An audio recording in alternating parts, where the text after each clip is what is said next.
playing it actually from hand is good. We saw it a little bit early today that it actually worked out really good in one of the matchups, but in general it feels very slow to play and relatively easy to deal with for most opponents. The key thing you want it for is of course the N'Zoth synergy, pulling it from Deathspeaker Blackthorn, but the Vectus, I've not actually seen too much of it myself, so I'm very interested to see if it pays off, because there are some death rattles that it could end up just whiffing, right? Like this, if it gains the Razorfen Beastmaster death rattle, if there's no other minions that it can pull in hand, it's just a 1/1. It's one of the Dragonlings, right? So it's not going to have as much impact. So I'm excited to see. I've got no super strong opinions on Vectus either way, but I'm not a huge fan of Alarm. All right, well, we'll see how effective it is. BabyBear already starting things off with a nice 1, 2, 3, all the death battles really coming together. And from Deadeye's perspective, I mean, it's great to have those conditionings so you can buff your hand, but you also kind of want to have a hand to buff. So starting things with the stage dive, which does make sense, try and get that hand prepared for conditioning. And of course, we have seen some people greed the conditioning all the way to turn 5 and then go for a double conditioning play. And I wonder if DeadDraw is okay with waiting that long, because part of the problem with this Death Rattle Demon Hunter is that it gets online very quickly and the board sticks. So even if you do manage to get these big, 5-6 minions out that have a huge stat line with the conditioning buff, Raven, it does feel like it's super hard to pick apart what the Demon Hunter is able to put together, just because you're limited by the number of attacks you have.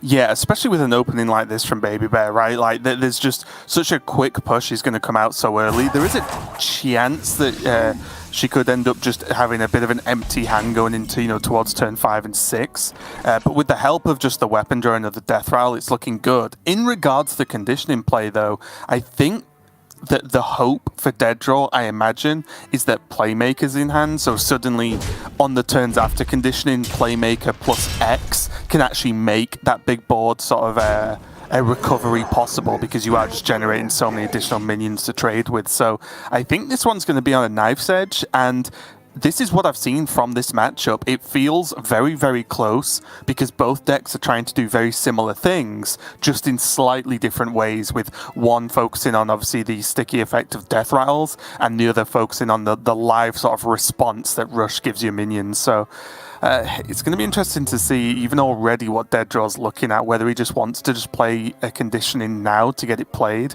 and then potentially pop off next turn. But it really is tough, because the rest of the hand is very slow. He's going to go for it, though.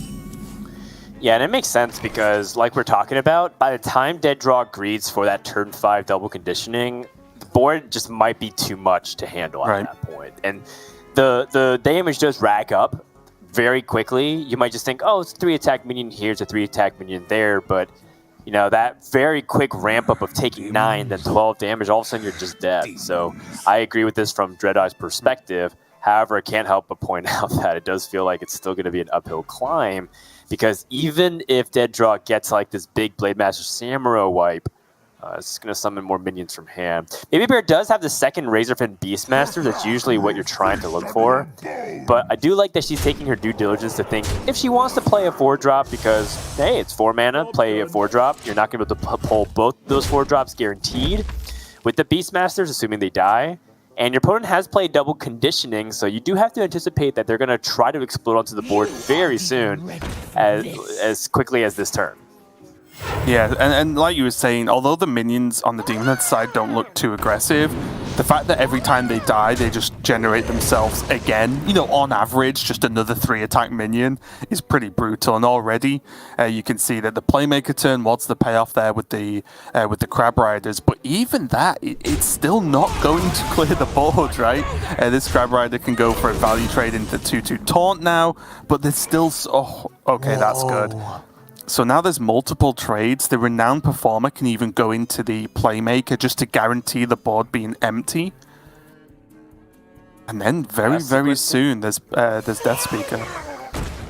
Yep. Sequencing does matter here in terms of how BabyBear wants to approach this. Pull the Sneaky Delinquent out now, then use the Hero Power to clean everything up. Nicely done, and of course the Renowned Performer waiting Turn 6, pretty much set forth with the Spectral Flyer, and then Death Speaker Blackthorn, the big recruit minion that comes and pulls minions out of your deck and puts them in play. DeadDraw does have this 10 Trasher.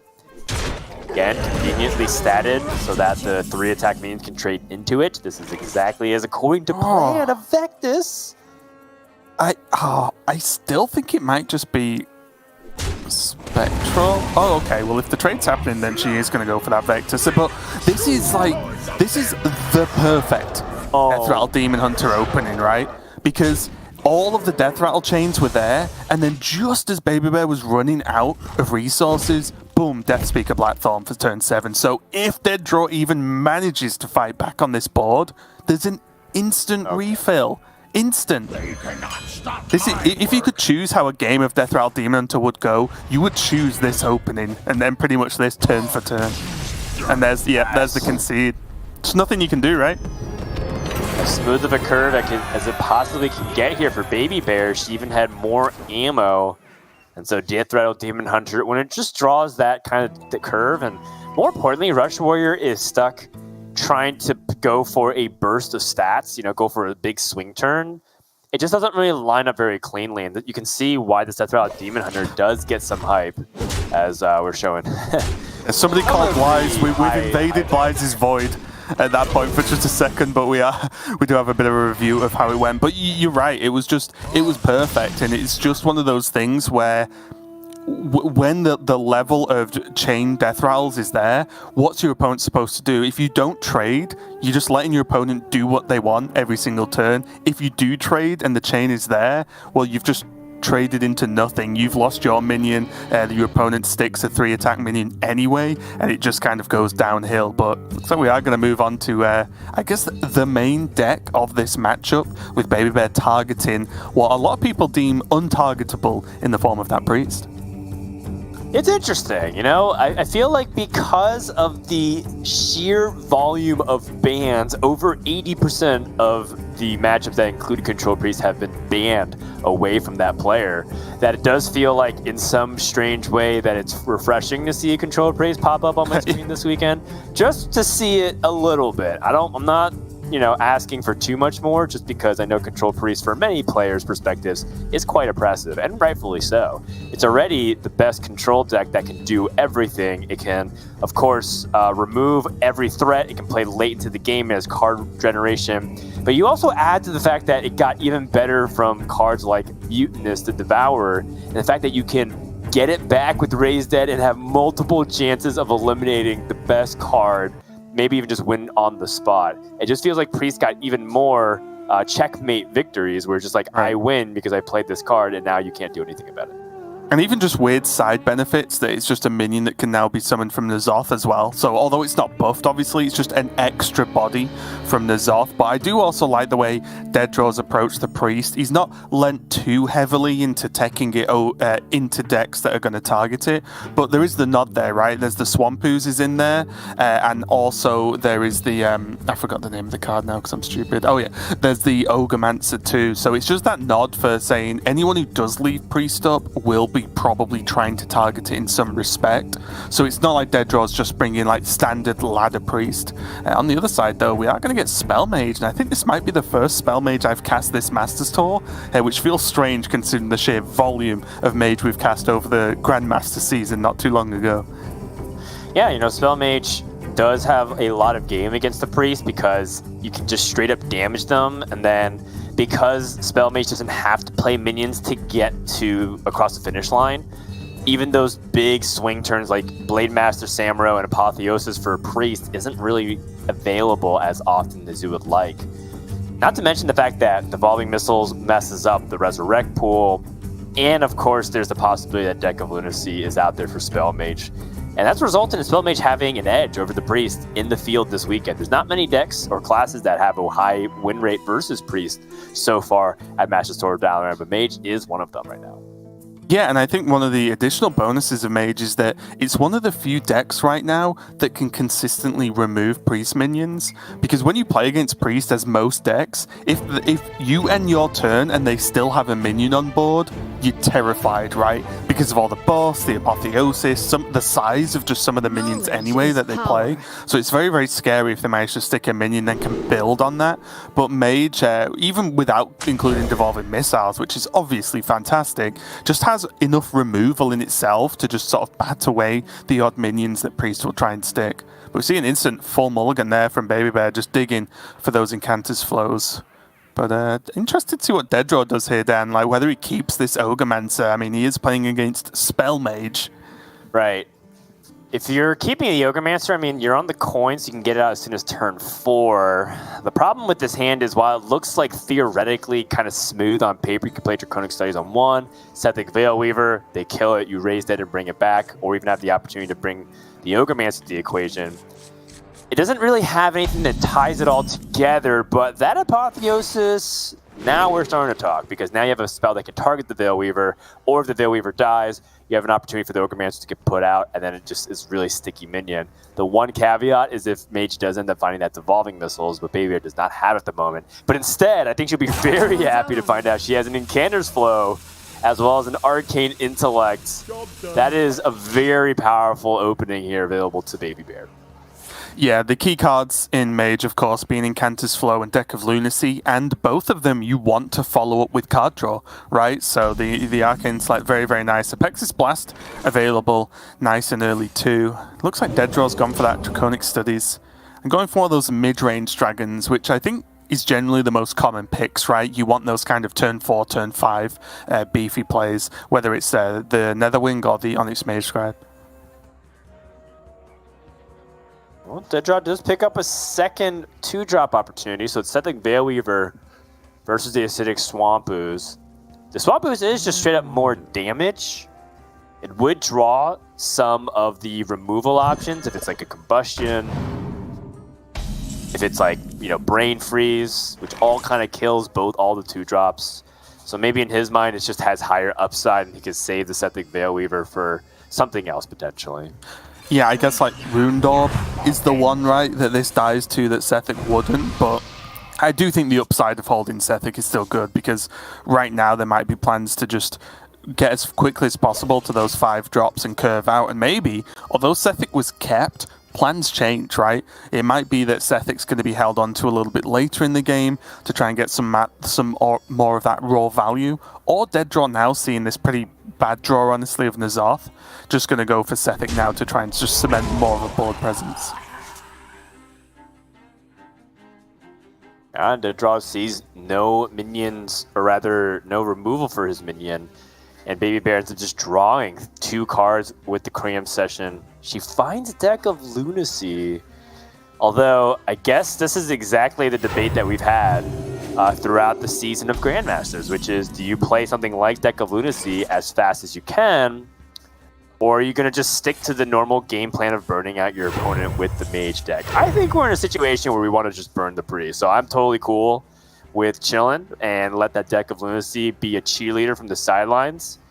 But at the same time, if BabyBear just pulls the trigger on the Deck of Lunacy, we have seen some people navigate these random generations of those spells very skillfully, despite it being utter chaos, and you're just at the mercy of whatever the Innkeeper gives you. So BabyBear starts off with the cards that are guaranteed, right? The Refreshing Spring Water is always going to get played. The Font of Power, always going to get played. Brain Freeze, always going to get played. From here, she chooses to start developing her minions instead, though. It's really interesting because I think I've been changed in my thought process from casting a lot of Grandmasters and just seeing players such as Yala that has played Spell Mage since the beginning, has never not played Deck of Lunacy, I believe. I think he's always had Lunacy in his deck, even when players were dropping it.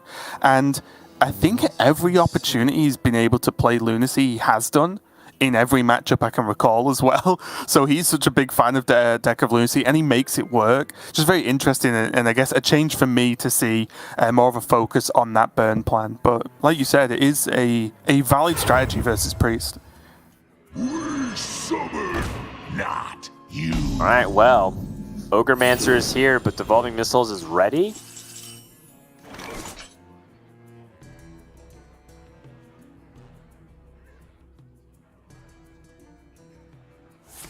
Yeah. just taking a look at the hand, nothing else quite does the same job, right? And most importantly, at least one went to the left. Does have an opportunity to use more removal options. Chooses the Apexis Blast. It is the most expensive option. Combustion and Rune Door is definitely on the table as well. But because they're cheaper spells, you have Mozaki. There's an opportunity for BabyBear to start to supercharge a big spell damage burst turn, similar to what we used to see Malygos combos do. And if she can find a second Incanter's Flow, that might be the win condition versus Priest, which a lot of people don't really see often, but when it does line up, Raven, there's some major fireworks. So DeadDraw, while he's, busy curving, just chilling, playing his good minions all the way to N'Zoth, gonna be chilling for a while. BabyBear might be preparing for a giant burst of spell damage if he's not careful. Yeah, and even with that cram session now, maybe just some great card draw, honestly, for the Mozaki, because one of the huge bonuses about those like rare play a Mozaki and then kill your opponent out of nowhere turns is that your opponent just can't play around it, right? There's nothing they can do a lot of the time if the hand is cheap enough. Ooh. So a lot of the Mozaki combo is dependent on cards like Refreshing Spring Water, and then you refill your hand, and I mean basically you're just charging it up for spell damage. Yeah, she's slowly getting there actually. Fireball, Rune Orb, even if this Watcher gets to just hit face, it's all starting to stack up, but starting to hit the power plays from Priest as well for DeadDraw, dropping the Light Shower Elemental. He's already seen one Devolving Missile, so again, it's as unlikely as it's ever going to be that there's not the second one in hand. And DeadDraw's got those power turns, right? N'Zoth coming up. It's got Sethic and, well, 2 Sethic, Renew, and Apotheosis, so a lot of generation possible in the near future as well. Yeah, it's tricky because on the one hand, if you want to go for the Mozaki situation, you kind of want to have Mozaki played because it's just very impractical to expect to kill from hand. So you want Mozaki to stick. But then there's like the threat of Hysteria and other things like that. BabyBear's going to commit to the Refreshing Spring Water, which makes it feel like she's less likely to do this Mozaki big one-turn kill, and that's totally fine. I think it's impractical, but sometimes it does line up very nicely. Does pick up the seconds of Cannon's Flow and Ring Toss. Can actually play... It would actually be very interesting, right, to go Mozaki this turn with trade Rune Orb, then she would be only leaving Mozaki on board, and then next turn there's, the 0 mana Primordial, the Cram Studies, whatever you get from Rune Orb to really juice the Mozaki. I think that was a very interesting turn there, but she'd just go for Fireball, keeping it simple.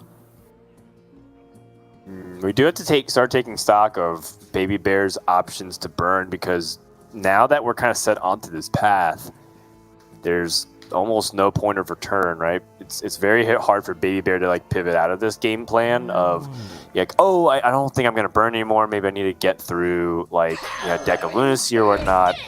Because DeadDraw has already invested the Light Shower Elemental into the Resurrect pool, and so N'Zoth's there. He has the Apotheosis. Goes for the Renew, finds a Palm Reading. I mean, this is some stuff that DeadDraw has been looking for all game to start being able to mass these Priest combos. As much as you'd like to play the Menagerie curve out and have a really good minion board, DeadDraw's in a pretty good spot at the moment. But that second Canter's Flow is going to be the key here for BabyBear to truly get these explosive turns. Yeah, and it looks like this is going to be the turn now. A lot of low-cost spells. There's going to be a lot of card draw as well with that cram session, of course. Every spell that's played buffs Mozaki with +1 spell damage, which then buffs cram session by +1 card draw. That's right. That's right. Lab Partner is the cheapest card to go with that. And by BabyBear's measure, this is going to require every single mana crystal that you can scrap up together. 3 draws off this cram session if she wants, can go for a 4th if she brain freezes first. Oh, just a casual 7 damage combustion there. Yeah. I mean, brain freeze is good here too. Yep. Just going to allow Rune Orb at 6 to go face. open up some more options. Font of Power was the pick. I was taking a quick look at an extra devolving missiles, but Font of Power will be able to give maybe give BabyBear a little bit more resources to go much later in the game, because just look at the hand, the deck size now. Only 7 cards left for BabyBear. Oh, but there's a Lucia. Yeah. I mean, DeadDraw can even just straight up remove by Hysteria. I had a question if whether or not BabyBear wants to even combustion her own minions to just leave Mizaki on the board. It's very cute. It's probably wrong, but just one of those situations where we see both hands and say, oh, DeadDraw would struggle to remove the board if it was just a lone Mizaki. So funny how that ends up working out, but this is just going to deal with the Mizaki. You already got some good amount of burst, added +4 damage to the Rune Door. Yeah, the problem now is, though, the Hero Power Desperate Prayer going to take DeadDraw back up to 25. There are still massive Cthulhu, I believe, in the deck, so there's still a lot of burn. Oh, wow, I actually forgot about the second Fireball as well. So there's a lot of burn, and maybe it's going to be enough, but I think this burn needs to start flying out. We can see, of course, that there's a high chance that DeadDraw just slams Lucia next turn and just says, well, your hand's probably pretty cheap. I'll just switch hands and then just play out all the burn spells you can find. Yeah, I'd really like to see the ring toss come out here. I think BabyBear needs to start committing to find ways to get damage via minions, and she's going to commit her Fireball and ring toss. Counterspell, things that disrupt. No counterspell. This is quite tragic. Netherwind is nice, though. Oh, no Mirror Entity. Okay, it's going into turn 9, so maybe considerations for that N'Zoth. Right. I mean, that's exactly what's on her mind. The N'Zoth got the Deep to resurrect all of these minions that she's killed over the time of this game. And now DeadDraw has to weigh the risk and rewards of that. First, can diffuse the secrets, but doesn't have the way to activate it very conveniently. And then also, what are the implications of Mirror Entity if he plays N'Zoth God the Deep? Does he end up giving BabyBear lethal? Because BabyBear does have the devolving missiles, which could be just the wave she flat out wins. Yeah, this is really tricky purely because it's played into secrets, and also this Light Shower Elemental, it can heal for a lot if it dies. Oh, but like you said, with the devolving missiles, devolving missiles hits the Light Shower Elemental. That's lethal because Rune Door plus the Koldara Drake is 14. Oh my goodness! Ouch. Yeah. Well, I mean, it's still not out of the realm of possibility that BabyBear finds a way to kill, but it doesn't seem likely this turn. That's okay, because you're still able to push 10. Put your opponent down to 12. Yep, still pushing a nice chunk of damage. But the problem now is the burn available for BabyBear is close to non-existent here, and if there's something Priest can do, it's deal with minions on board, right? Like, that's what Priest excels at. So there's a chance that DeadDraw might have just done enough here if he can deal with this board in a relatively safe fashion. I must consider. Yeah, that's fair. DeadDraw tests to see if it's a counterspell of some sort. We have Apathy, Focus Will, Power, and Fusion. Trying to think about how we can combo Hysteria here in any way. I don't think so. Like, if you Power Infusion one of your opposing minions and then do it. You can Focus Will the 5/5, right? That's a clue. That's true. That's true. You can actually go for that. Then that gives you the ability to play South Sea Scoundrel afterwards. Yep, and also he knows that, of course, this secret that's left over is not Mirror Entity, because that's why BabyBear has an N'Zoth in the first place. Oh, right. Accounting for the possibility of Oasis Ally. Very, very smart. Yep, not a full clear, but honestly, if you're going to leave a minion on board, you may as well be Babbling Brook, right? Not too much of a threat right now. Yeah, I was originally thinking just purely off the minions of on the board, but DeadDraw very astutely observes the possibility of the Oasis ally. Hang on, can this be lethal? If she draws into Mask, and then plays Combustion, Mask, Rune Daub. Oh, yeah, you're right. Good call out, Raven, and that's exactly what BabyBear finds. It was very likely that she would draw into it given how few cards remained in her deck. And the Rune Orb is going to be able to finish off the game. Oh, and Spellmate beats the Priest. The Priest is struggling a little bit to deal with the aggression. BabyBear gets there. Yeah, no deck of lunacy required whatsoever. The burn plan was just enough. And that will be a 2-0 lead for BabyBear. Wow.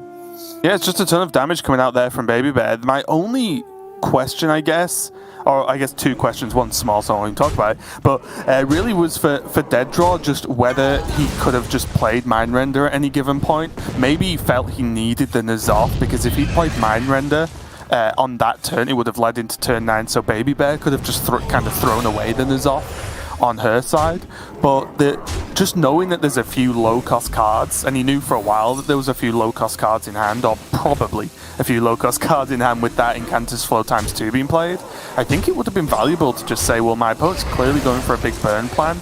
Even if DeadDraw could have thrown away like 2 burn spells, then that's a big deal, right? That's a lot of damage that is just never coming your way ever again. All right, well, I mean, it's led to this point where BabyBear's 1 game away from improving to a 7-2 record after 9 rounds of Swiss, which would just be great. Everyone knows how passionate that she is about competitive Hearthstone. She's been grinding away for years now, and what better deck to perhaps bring it home for the Swiss portion tournament than Aggro Elemental Shaman, a class that has gotten a big resurgence thanks to the Wailing Caverns mid-set expansion to Forge of the Barons. And yet, despite that, a lot of people haven't brought it because they just felt like it wasn't ready yet. And BabyBear is a player that said, hey, I think Shaman has a game plan. I'm just going to target Priest, the best deck for a tournament field like this. Yeah, and there are mainly these 2 versions. I think if you've been watching a good chunk of the broadcast, you probably saw the other version, which is generally more referred to as just Aggro Shaman or, Doomhammer, whatever. And the difference is really there's a few less burn spells in itself in BabyBear's list, but there's more just minions and stuff to do. We saw then the extra elementals where the deck gets its name from, and cards such as like Lilypad Lurker, which is really powerful in just it's just that card, perfect. It's just Hex on a pretty beefy minion as a 5-drop as well, so really nice to just keep that tempo up, because normally you want to push as much damage as possible, and if you can just play an on-curve 5 cost to just Hex away 1 big taunt minion or 1 big awkward minion, then the gain you get is pretty huge. But I do think the verdict is still out on which Shaman is actually just overall the better version. Yeah, either way, no matter what kind of aggressive Shaman you like to play, I think the general consensus that you want to really be thinking about Doomhammer. The people that just play the Whack-A-Null Hammer and that's it, to draw with the Cage Match Custodian, it feels like you can gas out super easily despite having a really good curve to get there. BabyBear does have a reasonable curve, but it's not exactly like the elemental synergy that she was looking for. Plays a diligent note-taker on curve and is really hoping that she can double dip on, say, the Serpent Shrine Portal. That would be really nice. Yeah. Or even have an opportunity to use the coin to get out an early Doomhammer. That would be really neat. But DeadDraw probably has other plans if you can find removal for it. We'll see. Well, I was going to say he has to find it from pretty much this. I guess he's got Renew as well to go dig in, but there's not too many options here that's going to help him out. This Note Taker might actually live for a whole turn without its spell burst going off and then pay off for BabyBear next turn. Totally. Pretty rare. And Acidic Swampu is just so crucial to fighting against this board that, DeadDraw has to feel very relieved that that's going to be the case. So if BabyBear does end up committing to the coin and getting the Doomhammer, she is in for a bad turn afterwards. But she wisely just follows the curve. Serpent Shrine Portal, just a very solid card to play. And the pressure continues. Yeah, I think this is just keeping the board presence there, pushing as much minion damage as possible. And maybe there's... If BabyBear can keep the pressure up in this fashion, in a comfortable way, then there's a chance that the turn actually might be something like Doomhammer, Coin, Rockbiter, right? You know, just in one single turn. She'll be aware that DeadDraw plays Ooze in his list. So maybe if she can keep hold of this board and keep putting on that damage, that she just goes for the Doomhammer turn in one go and doesn't really give DeadDraw the opportunity to ooze it afterwards. Yeah, and I mean, on it, you know, you can get access to weapons pretty easily if you end up having, you know, Doomhammer in the hand naturally, and then you have the Rockbiter weapon as you were talking about. But, you know, even for Shaman, you just have actually a surprising amount of card draw in the deck because of the ability for you to tutor those weapons out with the Cage Match Custodian, as well as the Primal Dungeoneer, just having ways to pull a bunch of stuff. But more importantly, she's just following a curve of pressure, getting damage every single turn. DeadDraw can finally clear the board with the Condemn. And he hasn't lost too much HP, finds a Desperate Prayer, which is pretty huge. He just needs life against the Shaman most of the time.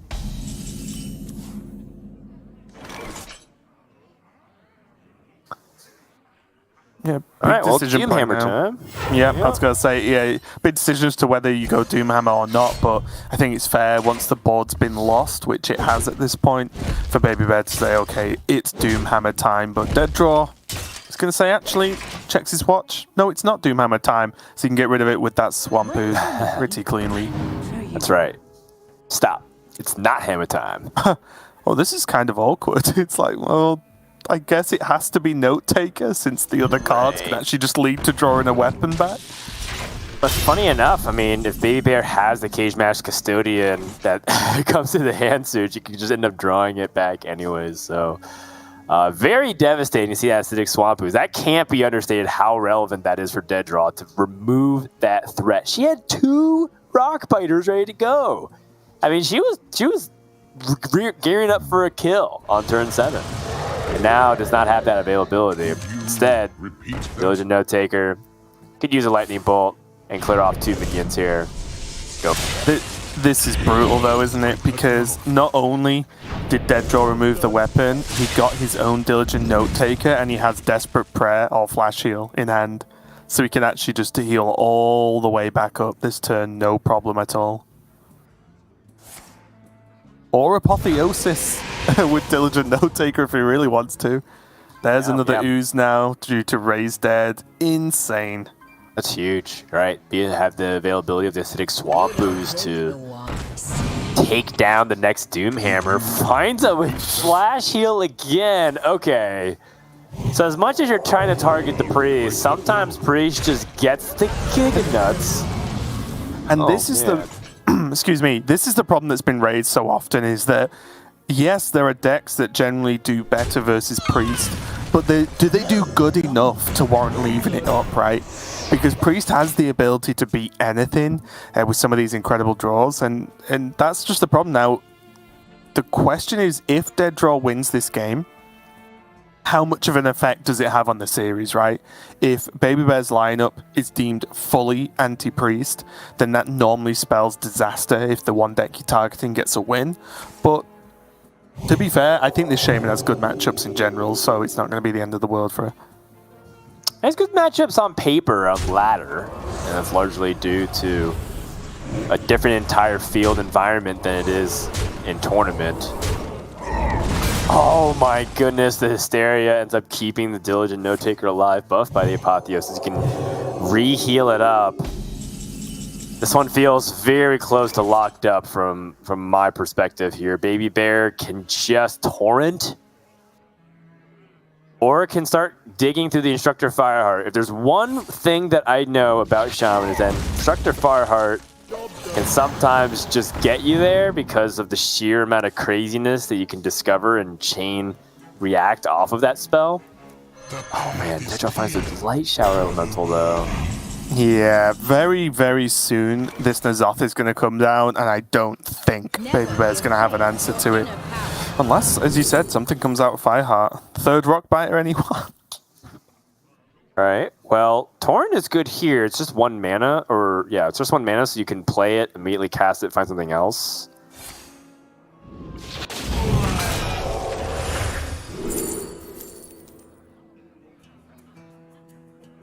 Serpent Shrine Portal just does the most damage, gives you the most mana to continue to train. Ooh, I actually like Revolve a lot in this matchup. Yeah.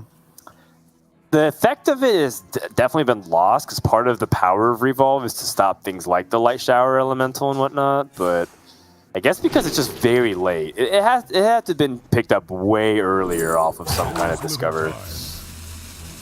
Yeah, I think the only way Revolve would have been picked is if BabyBear had like a setup for lethal, and then the question is, okay, what if N'Zoth is played and there's a Light Shower Elemental? Then Revolve would have been that snap pick to say, well, if that comes down, you can just Revolve, and 9 times out of 10 there's no taunt in the way, there's no heal effect, and you can just go face and with lethal turn after. But that's not the case because DeadDraw's been healing like an absolute madman this game, so he's still relatively comfortable on 24. Well, Hysteria ends up just being a really powerful draw. Just eliminates the entire board state. And all these hero powers starting to add up as well for DeadDraw, right? Just keeping him at a pretty healthy total. Primal Dungeoneer gonna come down.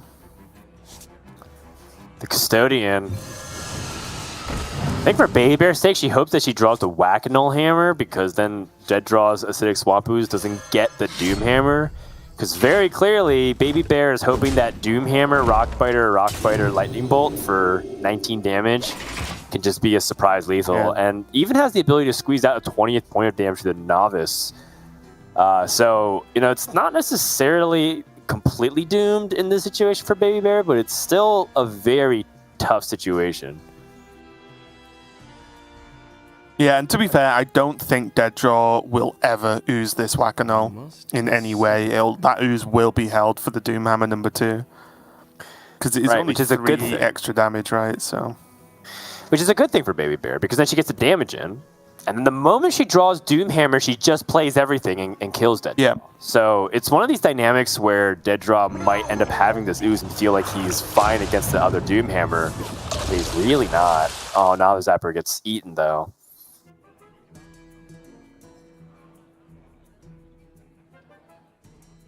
Oh, he's thinking hard. How does he want to handle this Null Hammer? Yeah, I think there's 18 for BabyBear next turn if she just pushes everything. With the weapon swing, the 2 rock biters, and the lightning bolt. Definitely close, but not enough. I think the 1/1 buff actually does end up coming to play there. So she's pretty close, but with this flash heal... Ooh.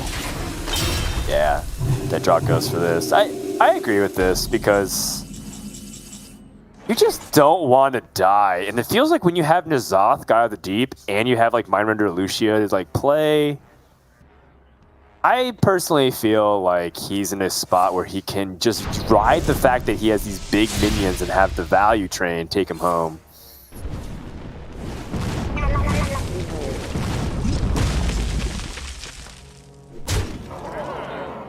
BabyBear not going down without a fight, though. Kindling Elemental. I would not mind throwing a Dunk Tank out there as well. Just because you just don't have the mana to be able to play everything. I guess she is overloaded for 3, so even all the Doomhammer's not enough. Comes out to Zoth. Oh, that's funny. The frog comes back instead of the Venomous Scorpion. Oh, yeah.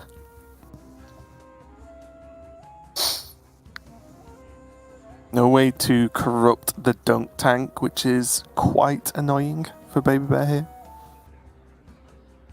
Yeah, I'm looking to see if there's anything we could do with this Arid Stormer. Does seem like it's just going to be Dunk Tank, Arid Stormer into some of these minions in trade. A couple of ways she could go though, right? She can put the 2/1 attacks into the Light Shower and then just use the Stormer because it is just the better minion when compared with the Kindling and the Totem.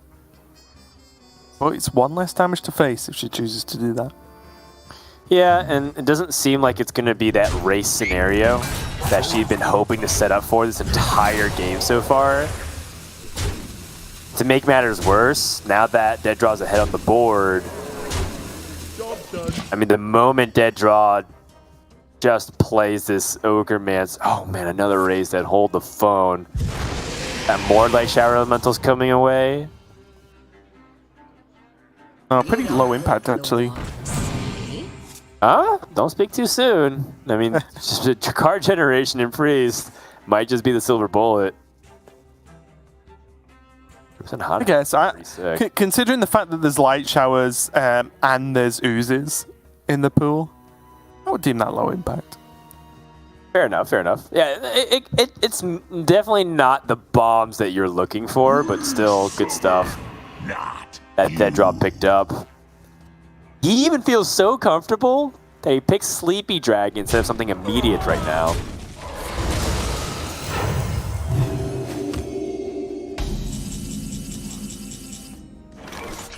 Okay, Marsh Spawn. It's active.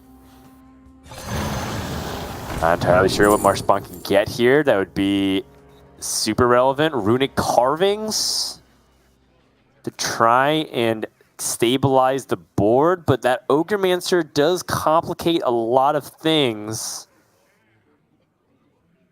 This just feels so bad just to use the Runic Carvings in trade, and you don't even kill the bigger threats. Yet, if you throw everything into the Ogremancer... Yeah, BabyBear just feeling like she has to, though, right? Because if she wants to double Rockbiter, then she'd create 2 taunts, which means, well, yeah, the Rockbiters aren't going face anyway, or they'd have to be minion trades. So I guess it's just bite the bullet and do it now. Yeah. But now BabyBear's facing down that Sleepy Dragon, as well as just getting beaten up at this point. DeadDraw feels safe enough to go aggressive and effectively coming close to setting up a 2-turn.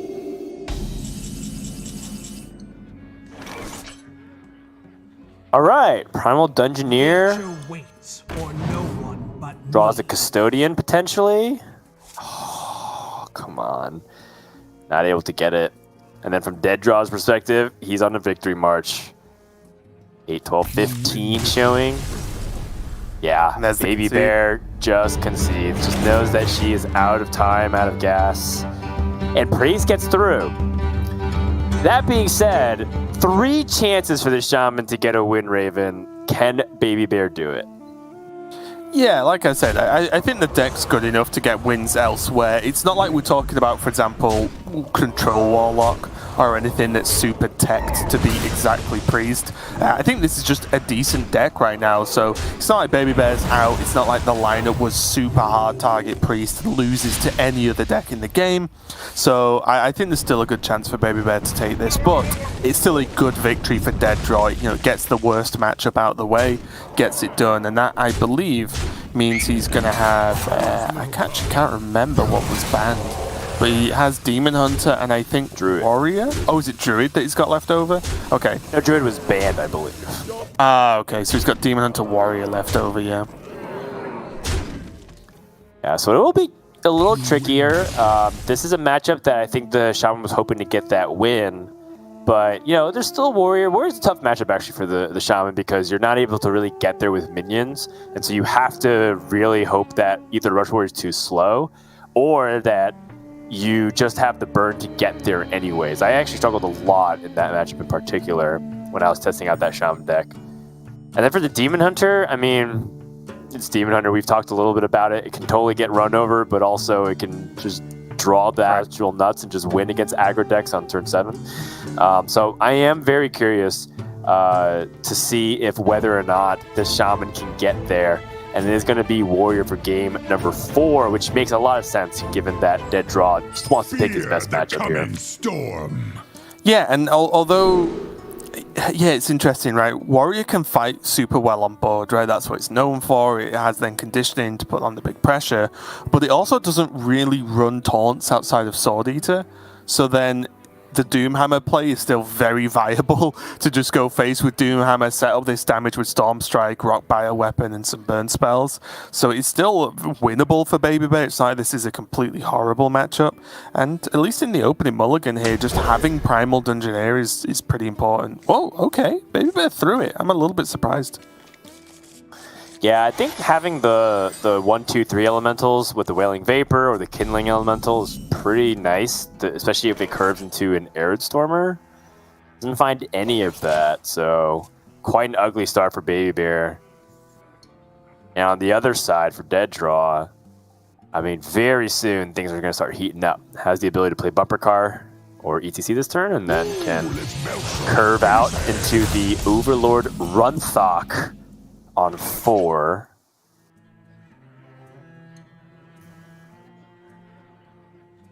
Yeah, the only thing really missing for DeadDraw is just having that Watley, right? Like we've seen time and time again, even just this weekend, that Watley opening up just that much card draw is a really big deal. Oh, absolutely. Keeping up on those resources. I like the bumper car, as we were talking about, the athletic studies afterwards to get the Runthak ready on turn 4. And already it's starting to feel like BabyBear has a giant uphill climb from this point on, because the Rush Warrior has the goods. I love the Kargoth pick as well, because you might need that 10 armor, you never know. Yeah, and it's just a pretty flexible cheap rush minion to just pick off any of these awkward things that BabyBear's going to play. But now, though, it just looks like it has to be Serpent Shrine, yeah.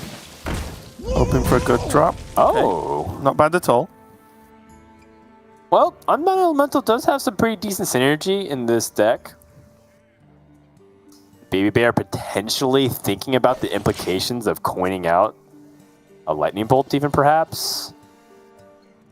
And then Overlord Runthak is just so perfect into this scenario. You trade into the Unbound, you play the Runthak, you buff the Darkmoon Riders. I think DeadDraw is just hesitating just to think if there's any other play that he'd prefer. Like a Sword Eater also does kind of the same thing.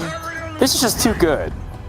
Yeah, too good to pass up. The fact that Runthak still lives on 3 health is pretty powerful. Still a threat that now BabyBear has to deal with this turn. Can't just let Runthak sit around. And you're right, like with the trade with the bumper car, that's just additional minions that are going to get buffed and cause havoc for BabyBear too.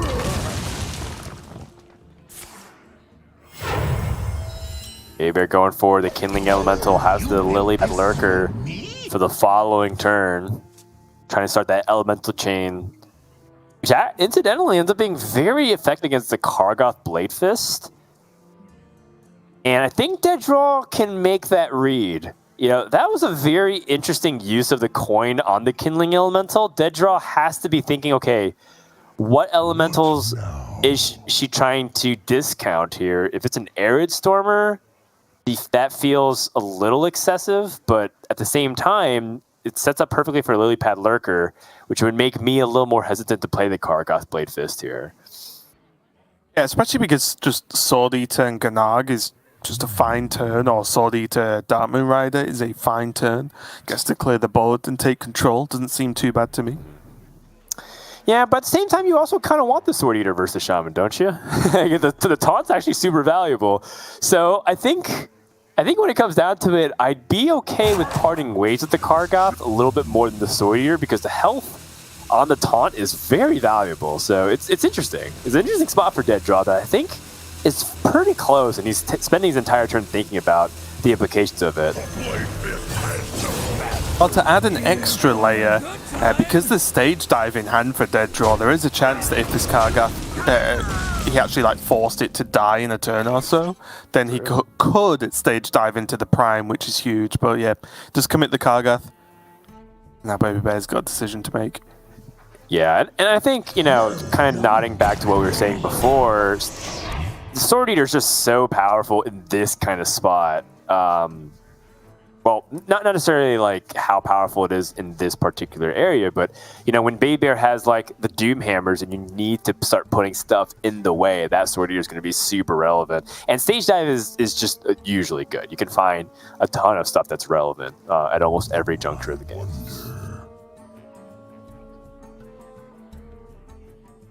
You know, DeadDraw might be tempted to try and land this Rakara and just hope that this frog just does enough to block the Lilypad this turn. Because if that Rakara can stick, like any time that happens, you've got to respect how strong it is. But now, with the draw of the bumper card, then suddenly the Parade Leader looks like a much more appealing play. No doubt. Full trades. I think I'm down to trade the Darkmoon Riders instead. Just keep the 5/4. It's pretty powerful. And BabyBear.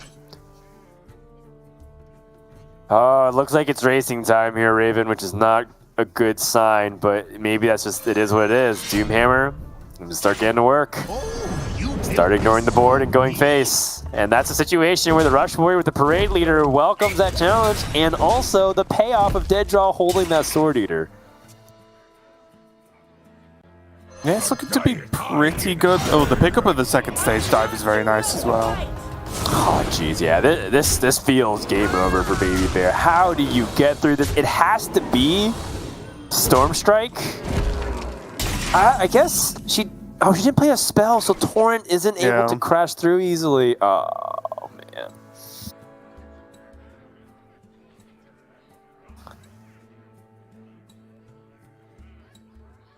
It's not pretty, but I think you got a Torrent and Lightning Bolt here. I wonder. Oh, okay. I was even looking at just Storm Strike, Lightning Bolt, and pushing damage. But Torrent's a little bit slower, but obviously it retains the big weapon burst with Storm Strike and Rockbiter next turn. Yeah, this is a real feels bad, man. Feels BabyBear, man. This is so unfortunate because now doesn't even have the mana for like the crazy dunk, right? If she finds like Storm Strike ×2 with Rockbiter. And is now just going to die next turn. Like, there's just no way she can stop it. She has to kill next turn, and I don't think that's possible based off of any series of draws. So I think this might be the conclusion of Game 4. Maybe with that Samuro being played as well, that is true, yeah. Because there's still some draws that BabyBear could kill off the Parade Leader and then maybe go for getting a kill on the bumper cart as well. But I think the Samuro in addition is just too much, right? There's just not the cards that exist that are going to do it. BabyBear's going to concede, and we are going to go to game number 5. That opening from DeadDraw was just nasty, and Rush Warrior, you know, again, to DeadDraw's credit, when it's played like that, when it's got a hand like that, in a matchup that's good for the Rush Warrior, it's not really going to lose very often. And he also made sure to just do his due diligence to cross his, dot his I's and cross his T's here, just making sure to ensure that life is difficult for BabyBear. Even if he didn't have the Sword Eater, I'm pretty sure that BabyBear just couldn't get there, but certainly made it look very weak from that position. And BabyBear clearly had done well enough with this Shaman deck to get to this point, but now we're starting to see potentially the reasons why some people shied away from it, because if she loses this game, that Shaman has gotten swept, and she would just narrowly miss out on the 7-2 record at 6-3. Yeah, it's definitely difficult, but there are certain openings, like the minions were just too big. There was torrents that weren't active at the times they really needed to be, because suddenly, if there was a torrent for 1 mana, and then there was Storm Strike plus swing, and then Rockbiter swings plus X, things could look a lot closer there, but just not having the torrents active is such a problem, because going from 1 mana to 4 is such a big difference. But it does mean that the last game of this series is going to be that OTK Demon Hunter going up against the Shaman, and again, it's one where the Shaman can just take over, can go a little bit too fast for the Demon Hunter, and yeah, okay, just checking, there is 1 Acidic Swampoo's in here, so DeadDraw continuing to show respect to weapon classes in his lineup as well as from the last game. Yeah, I mean, the 1 copy of Acidic Swampoo's, totally great. It's all about if you want to go 1 step further, and I think this deck list makes a lot of sense just to have that 1 of, whether for tournament or for ladder at the moment. So how does that line up? I mean, part of it is also that BabyBear got a pretty bad draw on turn 4, right? Game 4, as she had no real elemental chains, drew all of her finishing damage like in the hand, right, with the rock biters, Right. the storm surge, and all these different ways for her to finish the game. She needed a way to start it. So if she can get that fast start, maybe she can get over that hump. I'm a little bit hesitant, but when you see things like Skull Gul'dan I-Beam right there set up for DeadDraw, that's going to be interesting. Did BabyBear 3 keep this? She did. Okay, so for her, she values having things like that Serpent Shrine portal early just to pressure and turn up the heat very quickly. Okay. Yeah, it's also just a very playable card, right? Because you're not... With this deck, you're often not bothered about Overload going into turn 4. You're bothered about Overload going into turn 5. So having just a deal 3 create a minion as a turn 3 play seems pretty good. And she has the Cage Match, she has the Doomhammer already in hand, and generally, it's one of those rules that doesn't always apply, but probably could at most levels, is if you're playing a deck like revolves around one card, like this one does with Doomhammer, you should probably keep it in the mulligan, right? There's not many reasons not to. There's a reason you run so many cards that can eventually draw into Doomhammer, so I even like the Doomhammer keep here. Yeah, it's certainly something that I wasn't expecting because, again, I favor that early game curve a lot with the Kindling Elemental, the Wailing Vapor, even getting the Arid Stormer. That's how I've had the most success against Otsuki Demon Hunter, because especially if you can land the Arid Stormer, that 5 health is really difficult for the DH to deal with. Yeah. So it seems like BabyBear just wants to get that guarantee rolling. And does have a nice curve now to go with it, right? Like you mentioned, that 3 and then the Overload into the Doomhammer. Maybe it pays off. Yeah, even better now, right? Because now there's Serpent Shrine into Whack-A-Null Swing, into Swing Doomhammer. Potentially it's a little bit weird, and there's a chance that BabyBear forgoes the second swing of the Whack-A-Null to go Doomhammer, but it's the same amount of damage, so we'll see how it plays out. Does it have access to Torrent next turn as well now? Alright, well, DeadDraw can clear off a little bit with the Chaos Strike and I-Beam. Mine's looking off a little early, but now we're setting up for the Skull Gul'dan. No Illidari studies to make it a little cheaper. Now BabyBear gets the guarantee set up with the Whack-A-Null into the Doomhammer. It's not looking too bad at all, right? Like, DeadDraw's hand isn't fantastic. It will be soon, more than likely, once the Skull's played.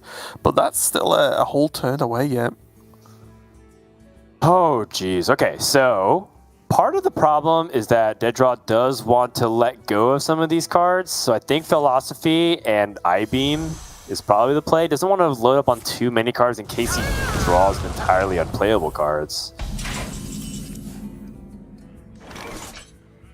Oh my goodness, the Lilypad Lurker on curve. That's such a big deal. Now you have a 6/7. Oh, that's such a big draw for BabyBear.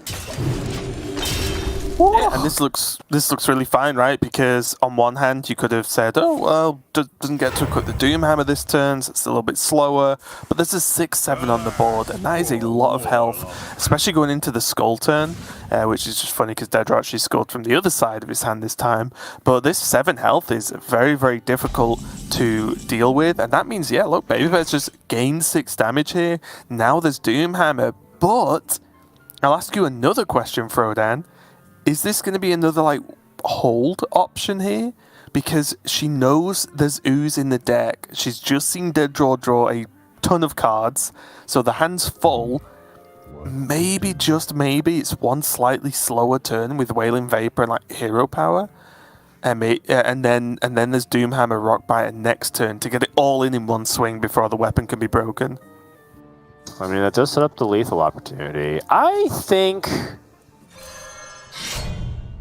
you're leaving too much on the table by not playing the Doomhammer here. I agree with this with BabyBear. It's still less likely than likely that DeadDraw has it. I guess it's like 15 cards in, so exactly 50% at this point, assuming each draw is neutral, but then there's a greater than that effect because of mulligans. And also, the way BabyBear has seen cards being kept, she does know that that Skull Gul'dan has been kept, and it's almost a safe assumption that it is going to be the Skull Gul'dan, because DeadDraw kept the coin for a long time, ended up coining out the Skull Gul'dan that he drew off the top of his deck. So I think she can conclude that DeadDraw does not have that Acidic Swamp Ooze, which is good deduction, because it's true. And now, DeadDraw finds an opportunity to either duplicate more Morgs, maybe the Selena for Disruption to just like stay alive, because he's very aware that with this Doomhammer, BabyBear thought for a long time whether or not she set it up. So very high likely that she has a way to buff her hero attack right now. Yeah, I think the only problem is if DeadDraw goes for Stelina, and doesn't hit anything of super high value, then he's committed too much mana to then be able to go, say, Moag, Fellscreen Blast to heal up. Oh, jeez. Talk about emergency measures. And 1 damage off lethal is what I count for here for BabyBear. Yeah. The Rock Biter plus the Lightning Bolt. Not to mention the Moarg sticking on the board is a little dicey as well. I think you just Lightning Bolt and push a little bit of damage and set up stuff here. What about just Torrent, play the 1-drop, and then put 1 charge into the 3-1? I'm not letting no single Moarg survive, man. Yeah, that's what I mean. Put 1 swing into the 3-1 now. You can yeah. You can play the Wailing Vapor, and then she can go Rock Bite, Lightning Bolt next turn. I like that, because it sets up the damage, the Torrent, it's clunky. Alright. Also, with no discounts on these Moargs now. Oh, finds the Joku Warblades. Finds 2. Dual wield, go. Now here's the big question. Is DeadDraw in a spot? Okay, he's already decided. Oh no, he could still do it. Where he like, would he ever Arcanist Fellscreen Blast? I don't think you can. But it's still a tough call, right? You're still facing down 4 charges of Doomhammer. There's been, what, you can at least say the Rockbite has been in hand for quite a while now for BabyBear. Oh, there's Inara. Oh, that's it! Inara Storm Crash gives the +2 attack, and the Rock Biter is going to be able to finish it off. DeadDraw did not find the Acidic Swamp Ooze. And that is going to wrap up the series. BabyBear with her Shaman lineup, trying to target the Priest, gets it over the hump versus Demon Hunter, and finishes out her round 9 Swiss tournament at a 7-2 record. Really well done by BabyBear. And it's great to see other lineups and strategies working, Raven. Yeah, and this is the kind of lineup that I was considering, maybe not the Mage, but it's one of the types of lineups I was thinking about as something different players could bring, because I think, again, we all sort of expected the Rush Warrior Rogue, like the usual suspects, I guess, but I do think Shaman is a bit of an underdog, and we've seen it perform not only just for BabyBear, but for a few other players as well, so maybe going forward in the meta, Shaman's going to really pick up after this weekend, but it's just cool to see this strategy work, right? It did fail versus the Priest, but also it was just one of those Priest games where DeadDraw managed to heal for like 1 million throughout the course of that game, but overall you can see the power in the deck, and you can see the raw amount of damage it's capable of, so nice series overall. Unfortunate for DeadDraw, he takes the loss there, but a good victory for BabyBear. All right, well,